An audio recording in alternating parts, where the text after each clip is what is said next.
So I just did a video about being depressed and you know, dealing with life after sternotomy, and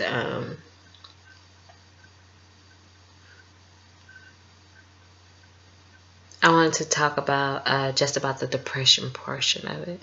Okay. Now, like I said in the previous video, I'm gonna reposition this.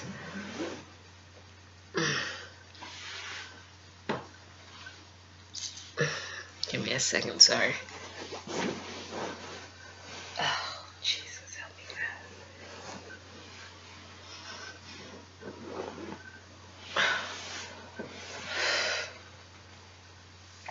So, the depression portion of it. People don't like to talk about depression as if it's like, you know, some taboo or like some excuse that, you know, people give just to escape, or I don't know what the hell people think, to be honest. But depression is a very real thing. It can just wrap itself around you and have you and hold you there, and you not even be aware of it, you know what I mean? And you just, you know, living your life to cope and don't have an understanding of, you know, what is going on with yourself mentally. And so thank God, you know, that I am aware of, you know, that fine line of depression. And it's because I've been there before. You know, I've had 2 kids, and, you know, postpartum is a very real thing that I believe just about every mother experiences. Because even if you already have 1 kid, guess what? You've never had 2. So when you go to the hospital and come home with 1 more, now you're a mama of 2 kids that you've never had that experience before. You couldn't have had that experience before because you only had 1 kid. And it took me a really long time to get out of it, to first realize it, and then to come out of it. And so, you know,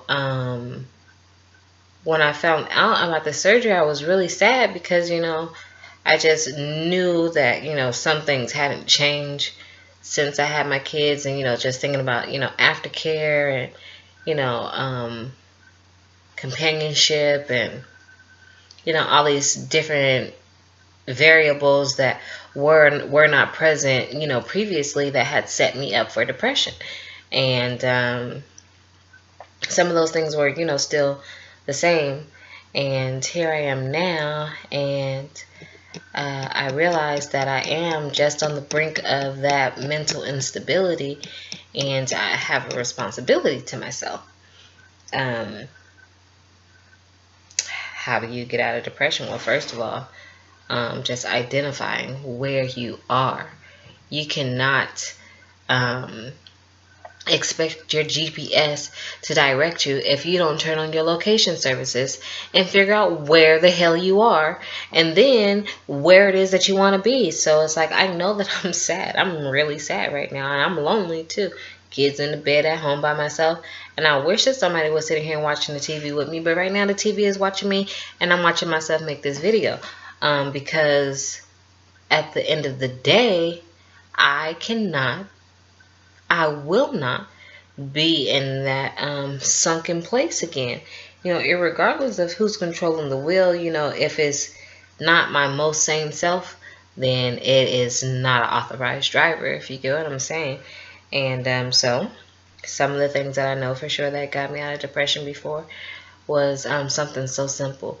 If you look good, you feel good. Now, the problem that I generally had with that was that I shouldn't have to look good to feel good, which you shouldn't. Honey, if you feel good, look however you want to look. But when you feel bad, you better do something about the way what you got going on. Comb your hair, get dressed, put some makeup on, get your nails done. I got mine done today because, hello, I already know how this go. And I'm not going to be sitting up in the house really feeling sad and looking bad too. That's a hell no for me. Been there, done that. And no, we learned a lesson. I think that you need to look good to, cover yourself and compliment your situation right now. You feel sad on the outside, look good on, you feel bad on the inside, look good on the outside. I had to go and get my hair cut. Wonderful barber. Ain't no, basically closed the whole shop down, so that I could come in and get my hair cut and not have to wait. You know what I mean? Stayed and cut my hair for me and really hooked it up, sauced it up. He wet it up and put some pomade in it for me and combed it out, curled it up, and made it all right. And I was very appreciative of that. And needed to go get my nails done. My fingernail paint was chipping, and that's one less thing that I have to be sad about. You have to cover yourself. And the second thing was just self-talk. When you talk about being sad, finish the sentence. I'm sad, but I'm gonna do something about it. And don't allow people and their expectations to project off on you and demean you and make it feel like you're not supposed to be where you are. Somebody called me and asked me, how are you doing? Today I'm sad. Well, you shouldn't be sad. You did this and you got this, you got that. I know. But that does not mean that right now in this moment when you ask me how I feel, that I'm not sad. I'm very appreciative of everything that's been coming my way. The only reason I was able to get my nails done is because somebody donated $50 to me only on just yesterday. I know. And it happened that way because I needed something that was going to make me feel good. You need something that's going to make you feel good when you're depressed too. And you need to do it every day. Every day I'm going to look for something that's going to make me smile.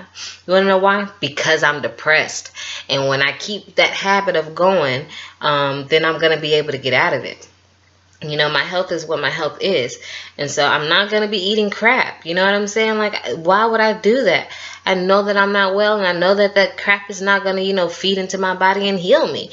So every day I'm making a conscious decision, I think, to eat something that's going to heal you. Yeah, you might snack here, you might snack there, you might get this over here, you might get that over there. But overall, no,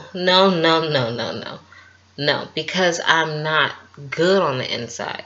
And so I need to cover myself and compliment my flaws and my shortcomings, because nobody else is going to do it for me. Do you see? Hello, anybody here? Hell no, ain't nobody here. Ain't nobody about to do this for me. I got to do it for my own self. It would be great to have, a partner that was here, you can do it, coaching you through it. I think you look good today. I think you feel good today.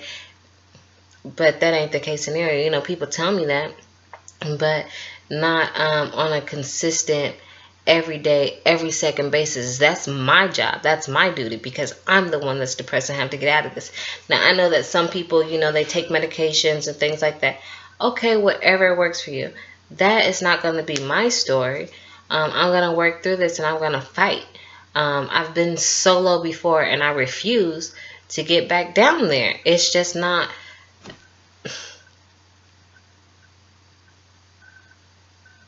It's just not something that I can afford to do, because it's like quicksand. Depression is. It's like you put one toe in, and before you know it, you right here, and you don't even know to scream or what. And that won't be me. But I can tell you I'm very sad for a lot of reasons.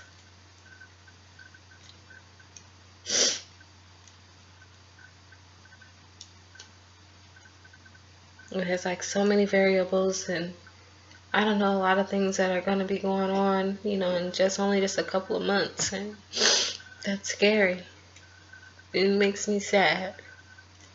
But one thing I do have control over is my own thoughts. And keep thinking positive thoughts and bring those things into fruition and make them manifest in my reality, because when I say been there, done that, I mean been there, done that. I'm not gonna succumb to, this temporary condition where, my body is just not able to do, certain things. And But my heart, is just not able to not feel certain things, and